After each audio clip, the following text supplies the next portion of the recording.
Donald Trump को अगर पगला बादशाह के नाम से कहा जाए तो ये किसी भी प्रकार से अतिशयोक्ति नहीं होगी।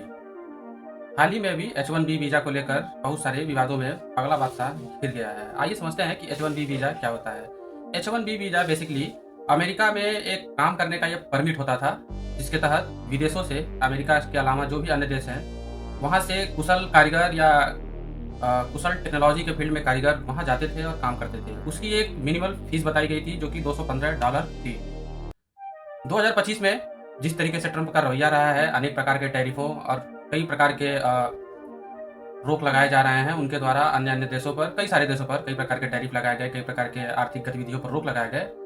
उसी के तहत ये आर्थिक गतिविधि ना कह के अगर हम इसे राजनीतिक गतिविधि कहें तो ये ज़्यादा सही रहेगा और $215 की कीमत को करीब $1,00,000 जो कि भारतीय रुपये में 88 लाख रुपए के आसपास होगा, H1B वीज़ा की कीमत उन्होंने कर दी है। अब अगर कोई वीज़ा अप्लाई कर रहा है H1B वीज़ा तो उसे 88 लाख रुपए देना पड़ेगा। तो इससे अब नुकसान क्या होगा, आइए ये समझते हैं। नुकसान ये होगा किसी दूसरे देश का तो होने वाला नहीं है, किसी अन्य देश में इंसान जाएगा या अपने देश में अच्छे से काम करेगा। नुकसान होगा वहाँ के जो घरेलू कंपनियां हैं, वहाँ की जो डोमेस्टिक कंपनी है उनका नुकसान होगा, क्योंकि वो वहाँ पर वैसे कुशल कारीगर थे ही नहीं, अवेलेबल ही नहीं होते थे। इस वजह से इस वीज़ा का उत्थान किया गया था। लेकिन जब वहाँ पर इतना ज़्यादा महंगाई अगर हो गया, 88 लाख रुपए देकर अगर कोई वीज़ा नहीं जाएगा तो वहाँ के कंपनियों को नुकसान होगा या घरेलू कंपनियों को नुकसान होगा। ये कड़ा रुख उन्होंने इसलिए अपनाया है कि मेक अमेरिका ग्रेट बनाने के लिए, अमेरिका को दोबारा ग्रेट बनाने के लिए, अमेरिका फर्स्ट पॉलिसी जो उनकी है।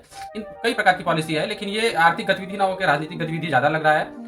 इसका दुष्परिणाम किस तरीके से अमेरिका को झेलना पड़ सकता है वो तो आने वाला समय बताएगा। हाँ, अच्छा लगे तो प्लीज़ आप दोस्तों को अपने शेयर करें। Thank you.